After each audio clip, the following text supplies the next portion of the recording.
करो सच का सामना। बस शर्मन देना बहुत मारो, मैं पुलिस वाले ना उसका फांसी लगे, उसका फांसी लगे, ना लगे ना मुझे दे दो, मैं फांसी लगता हूँ।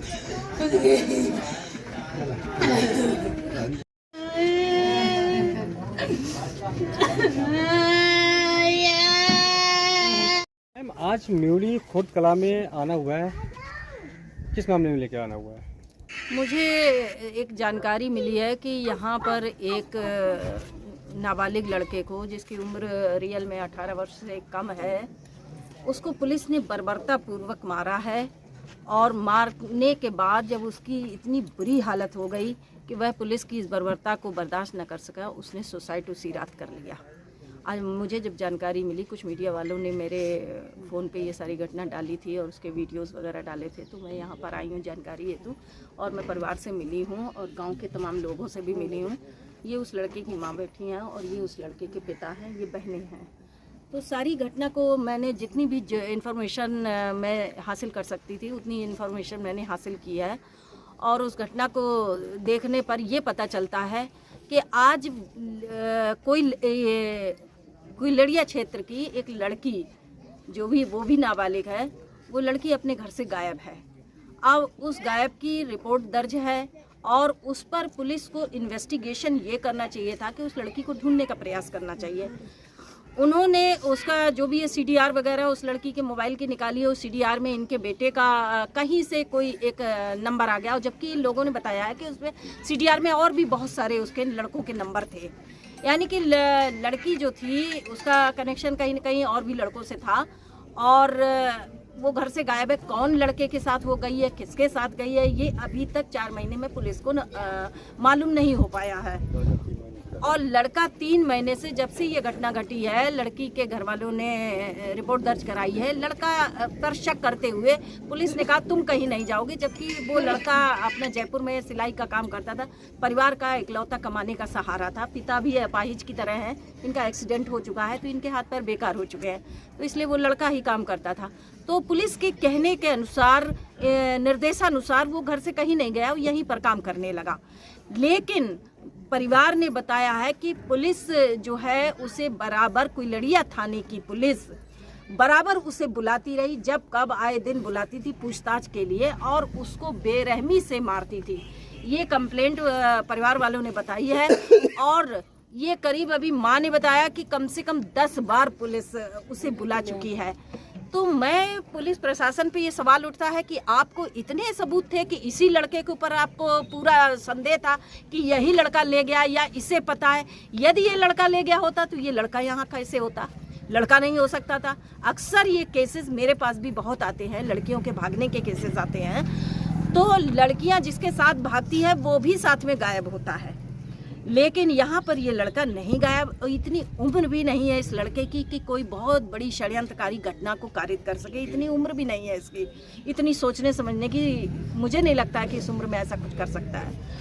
तो उसके बाद इतनी जो बर्बरता पूर्वक उसको मारते रहे हैं, टॉर्चर करते रहे हैं पुलिस वाले, तो उसके बाद उसे उस टॉर्चर से बचने के लिए इतना वो हतोत्साहित हो चुका लड़का, इतना प्रताड़ित हो चुका पुलिस द्वारा कि उसे अंत में मौत का रास्ता उसे पुलिस की बेरहमी पूर्ण मार से कहीं ज़्यादा अच्छा लगा और उसने मौत को गले लगा लिया। आज मैं पुलिस प्रशासन के ऊपर एक सवाल उठाना चाहती हूँ, क्या पुलिस प्रशासन केवल लोगों को बेरहमी से मारने के लिए है या लोगों को सुरक्षा देने के लिए है, या किसी के साथ कोई घटना घटती है तो पुलिस से मदद मांगने के लिए पुलिस डिपार्टमेंट है? ये जवाब पुलिस वाले दें, पुलिस के आला अधिकारी दें कि पुलिस डिपार्टमेंट की आखिर ड्यूटी क्या है। पुलिस को मारने का अधिकार कहाँ से मिल गया है? पुलिस को सजा देने का अधिकार कहाँ से मिल गया है? क्या पुलिस मार के न्यायालय का काम भी स्वयं करेगी पुलिस, या पुलिस अपने आप को कह दे कि हम ही न्यायालय, हम ही सब कुछ है, हम ही सब कुछ करेंगे? तो आज ऐसे मैं ये नहीं कहूँगी कि पुलिस डिपार्टमेंट में सारे अधिकारी ऐसे हैं, ऐसा नहीं है, लेकिन आए दिन आप सोशल मीडिया पर ऐसी घटनाओं की वीडियोस आ रही हैं जहां पर पुलिस बेरहमी से मार रही है, जबकि पुलिस एक्ट के अंतर्गत पुलिस को यह अधिकार बल प्रयोग का नहीं है, विशेष परिस्थितियों में बल प्रयोग का है। न्यायालय की अनुमति से आप 3rd डिग्री का इस्तेमाल करते हैं, लेकिन आप बिना न्यायालय के आपने कैसे इतनी बर्बरपूर्ण घटना कारित की है। और मैं आवाज उठाती हूँ कि ऐसे पुलिसकर्मी को अब तक सस्पेंड क्यों नहीं हुआ, अब तक ऐसे पुलिसकर्मी पर मुकदमा लिख जाना चाहिए, क्योंकि ये पुलिस के द्वारा एक तरह का मर्डर है, क्योंकि पुलिस की प्रताड़ना से उसने आत्महत्या करी है। और मैं उस लड़की पक्ष से भी कहना चाहती हूँ कि आप अपनी बेटियों को संस्कार नहीं दे पाते हैं, आप अपनी बेटियों को घरों में रोक नहीं पाते हैं, और आपकी बेटियां घर से चली जाती हैं तो आप किसी न किसी लड़के की जिंदगी खराब करने के लिए आप उसे शिकार बनाते हैं। तो ये घटनाएं आज आम हो चुकी हैं। आज लड़की पक्ष की तरफ से तमाम लड़के पक्ष पीड़ित हो रहे हैं और ये घटनाएं समाज में बढ़ती चली जा रही हैं। लोगों को एक ये पता है कि हम लड़की पक्ष हैं, हम लड़की हैं, तो हमारी तो थाने में सुनी जाएगी, लड़कों की नहीं सुनी जाएगी। लड़कियों का तो मुकदमा दर्ज किया जाएगा, लेकिन लड़कों के लिए कोई कानून नहीं है, जबकि ऐसा नहीं है। कानून सबके लिए एक ही है, बराबर है। लेकिन ये 2 प्रकार की व्यवस्था क्यों समाज में चल रही है और 2 प्रकार की पुलिस व्यवस्थाएं क्यों चला रही है। दोनों पक्षों को सुना जाना चाहिए और उस पर उसको पुलिस को अपना एक्शन लेना चाहिए। तो एक तरफा कार्रवाई करते हुए एक ही लड़के को निशाना बनाते हुए, जबकि CDR में और भी नंबर लिख लेते, पुलिस ने उन नंबरों पर क्यों नहीं ट्राई किया। और पुलिस ने, उस लड़की पक्ष ने भी एक ही लड़के को, जबकि उन्हें भी नहीं जानकारी है कि मेरी बच्ची कहाँ, किसके साथ गई है और कहाँ गई है, फिर आप कैसे प्रेशर बना रहे हैं कि एक ही लड़के को टारगेट करते करते आज हालात यहाँ पहुँच गए कि परिवार ने अपने निर्दोष बेटे को खो दिया है। तो मेरी मांग है इस संबंध में मैं पुलिस के उच्च अधिकारियों से, जोनल अधिकारियों से मैं ये कहना चाहती हूँ कि आप ऐसे दुर्दांत पुलिसकर्मी के खिलाफ, ऐसी बर्बरतापूर्ण अविधिक कार्यवाही के खिलाफ तत्काल पुलिस के ऊपर मुकदमा लिखा जाना चाहिए और 302 में लिखा जाना चाहिए, ये क्योंकि मैं इसे एक मर्डर मानती हूँ। मैडम, जैसा कि क्षेत्र अधिकारी फरीदपुर का एक बयान जारी हुआ है, उन्होंने अपने बयान में कहा है कि जो निशान पाए गए हैं, जो मृतक सलमान है, कि वो पुलिस की पिटाई के नहीं है, वो किसी और के हैं। इसको लेके क्या अक्सर पुलिस के यही बयान आते हैं। पुलिस डिपार्टमेंट अपने पुलिस डिपार्टमेंट को बचाने का प्रयास करता है, क्योंकि कोई लड़का जो पुलिस की मार खा के घर में आकर निशान बनाकर अपने आप को फांसी के फंदे पर पहुंचा देगा। कितनी कहना चाहिए असंवेदनशीलता का बयान दिया है पुलिस अधिकारी फरीदपुर सीओ ने। मैं इस बयान को बिल्कुल बचाने वाला बयान मानती हूँ कि वो अपने डिपार्टमेंट को बचाने का प्रयास कर रहे हैं। मैं उच्च अधिकारियों से मैं ये निवेदन करना चाहती हूँ कि अपने डिपार्टमेंट में यदि कोई ऐसा गलत करता है तो कृपया आप उसे बचाने का प्रयास ना करें और इस जनता को एक इंसाफ दें। एक पुलिस के प्रति जो नकारात्मक समाज में छवि बनी हुई वो इन्हीं कांडों की वजह से बनी हुई है और सबसे अधिक के पुलिस अधिकारी उसको बचाने का प्रयास करते हैं, इसलिए पुलिस की एक नकारात्मक छवि बनी हुई है। आप भी किसी न किसी के पिता हैं, आपके भी बच्चे हैं, कल आपके साथ में ऐसी कोई घटना होती है तब आप क्या करेंगे? आपको ऐसे भी एक मानवीय दृष्टिकोण से भी सोचना चाहिए कि एक जिस बच्चे ने कोई गुनाह नहीं किया, उसका कोई गुनाह साबित नहीं हुआ, यदि वो गुनहगार होता वो घर में नहीं होता, वो भी भागा हुआ होता, लेकिन वो बच्चा बराबर यहाँ रह रहा है, पुलिस के निर्देशानुसार बराबर पुलिस को सहयोग कर रहा है, उसके बाद पुलिस ने उसके साथ ये इतना बड़ा अत्याचार किया है। मैं उसके लिए आवाज़ उठाऊंगी और मैं सोमवार को मैं वरिष्ठ पुलिस अधीक्षक महोदय को एक प्रार्थना पत्र सौंपूंगी। यहाँ तमाम गांव के लोग आक्रोशित हैं और तमाम गांव के लोग मुझसे अपील कर रहे हैं कि इस संबंध में एक सही कार्यवाही होनी चाहिए। मैडम, जैसा कि परिवार वालों ने आरोप लगाया है कि पुलिस ने 3rd डिग्री का इस्तेमाल किया है, 3rd डिग्री इस्तेमाल कब होती है? 3rd डिग्री ऐसे नहीं इस्तेमाल की जाती है और विशेष केसेस में की जाती है, वो भी अदालत की अनुमति से होती है। यहाँ तो केस ही अदालत तक नहीं पहुँचा है, पुलिस ने ही अपने आप को अदालत बना दिया।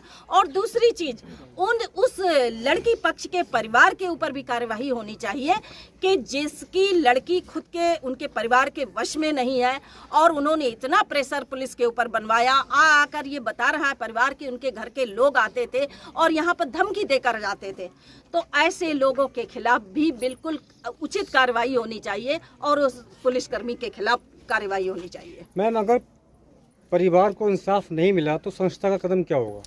देखिए, अगर इसमें पुलिस वाले ऐसे पुलिसकर्मी को बचाने का पुलिस डिपार्टमेंट प्रयास करता है तो मैं तमाम गाँव वालों के साथ में मैं पुलिस मुख्यालय का घेराव करूंगी। मारकोट के रात में फिर सब चले आए। फिर वो हर बार में हमें बुलाते थे, हम जाते थे, बुलाते थे, बहुत हड़काते थे, मारते थे। फिर इसने बहुत हड़काया, बोले जे वो सारे जे सरवन कुमार ने तो सबको पैसे देते हो, सबको पैसे। सरवन कुमार कौन है?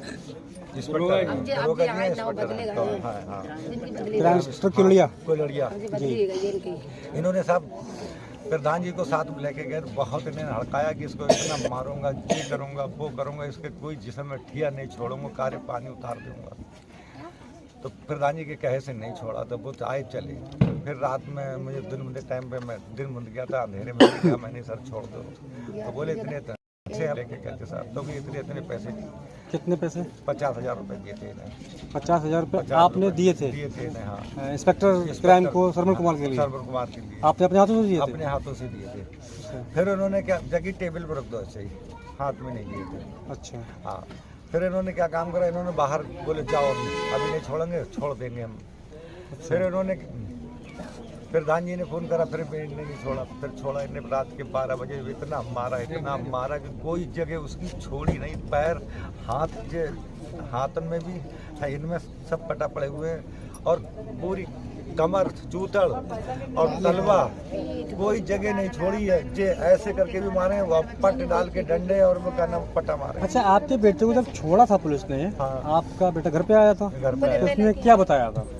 उससे पूछा, उसने ये कही कि अगर घर जाके तूने कह दी तो तुझे अब की जेल भेजिए दूँगा, कार्य पानी उतार दूँगा। घर पे जे मत कहना, आज तेरे पे तब पैसे देगा, पैसे मुझे और चाहिए। तेरे और पैसे की डिमांड की थी? हाँ, और पैसे की डिमांड। हाँ, इस पर मुँह पे बहुत मारे, बोले बोलना मत, तो क्या अच्छा। तो उसने कुछ नहीं कहा। उसने अपने पूछा अपने बेटा क्या हुआ, तो उसने कहा हाथ दिखाए, बोले ना हाथ में मारा। इसने जब तीसरे दिन उन्होंने फिर फोन करा तो उसने बताया शाम को कि मुझे इतना मारा है। सब उसने डूबार के दिखाया मुझे, मेरा कहीं ठिया नहीं रखा, मेरे हाथ जाके तोड़ दिया। बोले अब मैं नहीं जाऊँगा। तो मेरे बेटा तुम बताइए, हम मतलब तुम्हें ना ले जाएंगे, दूसरे को और ले जाएंगे। तो उसने सोचा कि पुलिस ने कही तो अगर नहीं लाओगे तो मैं खुद आ जाऊँगा।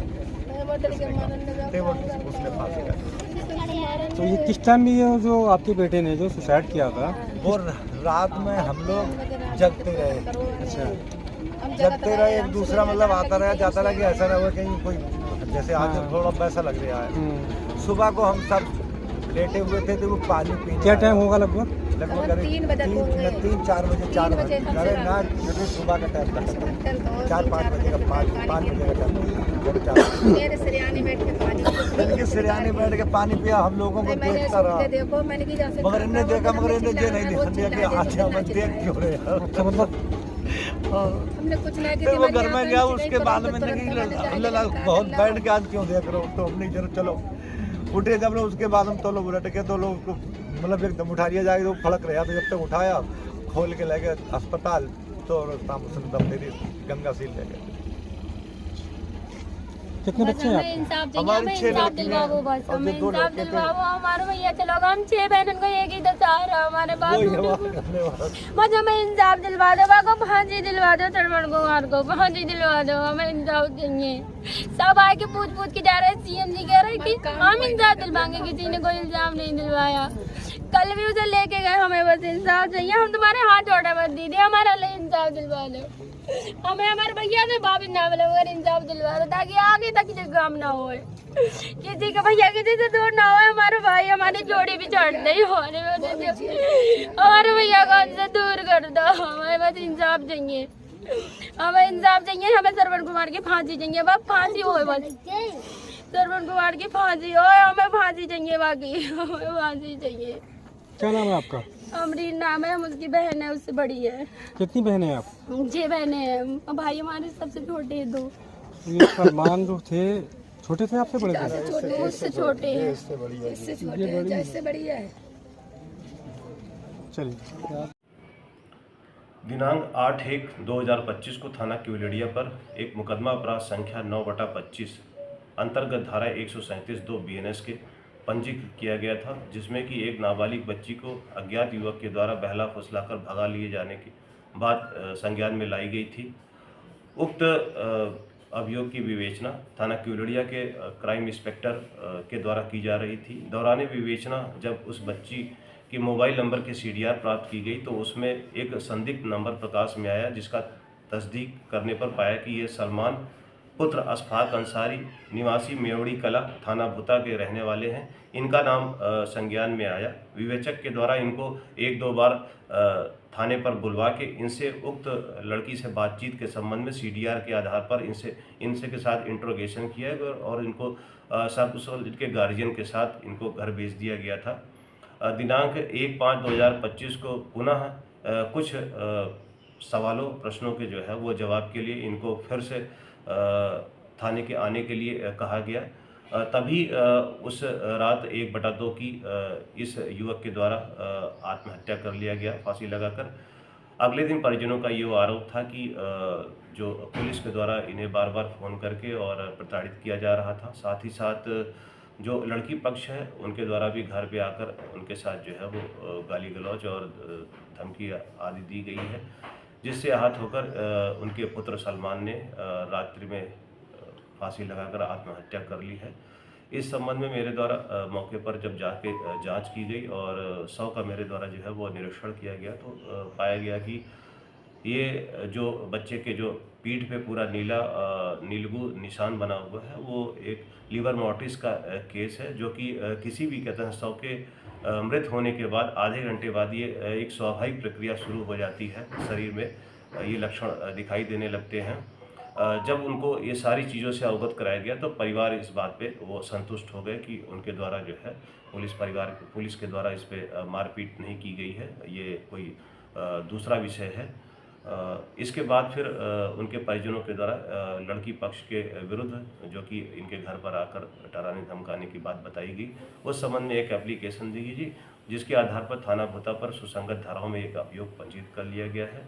इस प्रकार संपूर्ण जांच में पाया गया कि जो पुलिस के विरुद्ध इनके परिजनों के द्वारा जो आरोप लगाए गए थे मारपीट करने या 3rd डिग्री देने की बात जो कही गई थी पूरी तरह से वो गलत है और साथ ही पोस्टमार्टम की रिपोर्ट में भी किसी प्रकार की एक्सटर्नल इंजरी भी जो है वो संज्ञान में नहीं आई है।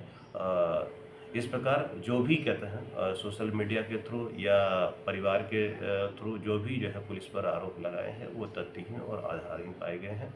अभियोग पंजीकृत है, इसमें साक्ष्य के आधार पर भविष्य में कार्रवाई की जाएगी।